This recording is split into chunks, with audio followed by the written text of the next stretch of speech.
Hey, Narski. How you doing, buddy? Are you good, kitty? Yeah, you're part of the family. All right. Oh, good morning, hon. Hi. Doing quarantine church a little differently. Yeah, I'm in my favorite spot. Yeah, what is this spot? It's on the balcony. It's my little spot with the flowers.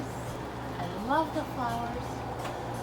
Nice. And I have a little corner cubby where I can see out that one window where we have tons of green, and I love it. Yeah, I love this verse. Don't let anyone think less of you because you are young. Be an example to all believers in what you say, in the way you live, in your love, your faith, and your purity. 1 Timothy 4, verse 12. I think our kids have been very strong in this, and I'm really glad of that. They often have corrections for me that I need to listen to. Some of them when I'm driving, some of them when I'm being too silly and they want to calm me down. But almost every time that the kids have a correction for me, it's something I need to listen to.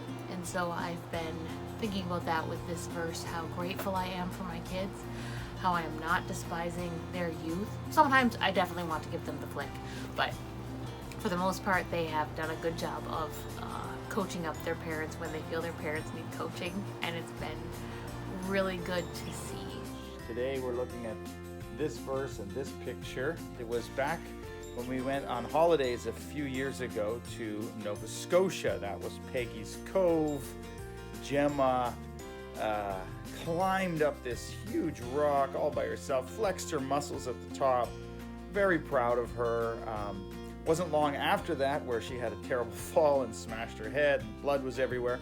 I was joyfully jumping to Dad across the rocks, and then I tripped on a small rock, and then there was a big rock in front of me, which I tripped over again, and then another small rock, which was pointy, hit my head, and I sliced my head. So I was jumping head on the rocks like boing, boing, boing, boing, boing, boing, boing, boing, boing. And Jemma was trying to follow me like boing, boing, boing, boing, crash. And she fell down and hit her head like here. And then she was crying a lot. We thought she was bleeding out or something. Turns out she didn't even need stitches. Before that terrible moment, there was this great moment of triumph, and it reminded me of the verse here about how just because you're young, it doesn't mean you can't accomplish great things and can't, in this verse, set the right example for how to live as a Christian. There's no minimum age required to be a godly person. And I think that's a good message for everybody, but in particular for the young people that are a part of the faith. You know, you can say the right thing, you can do the right thing.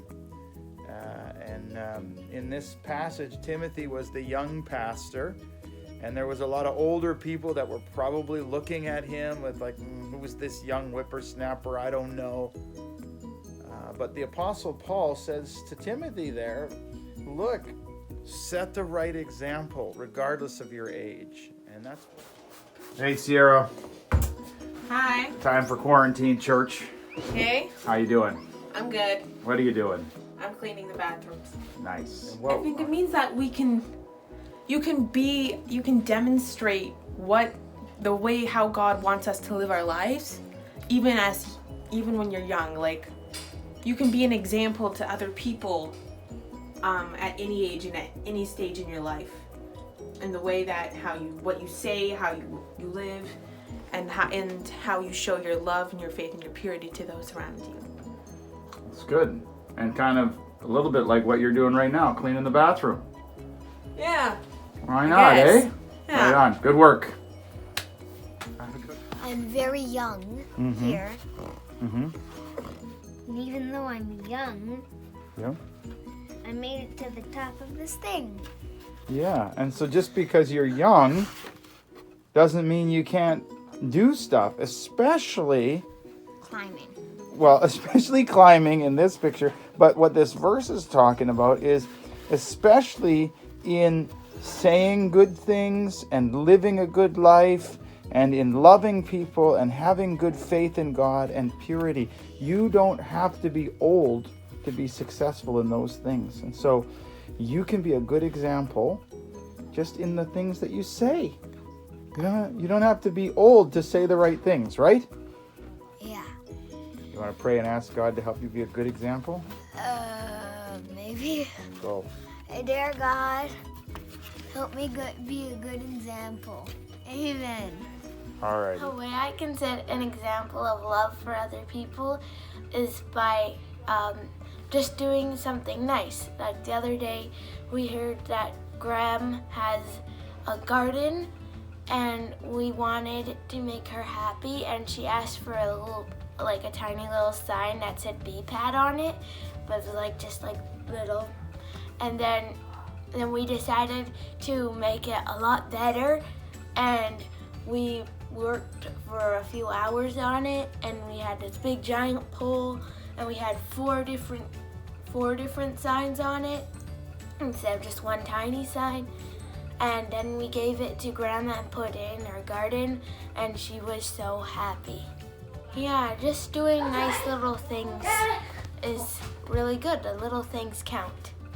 A way somebody can set a right example is they can treat others with the kindness God would want us to. They can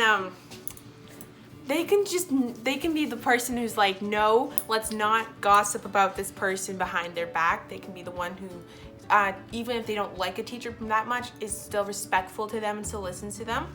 And just treat their peers and classmates, I guess, with kindness, even if they may not like that person a whole lot. Hey, Darth.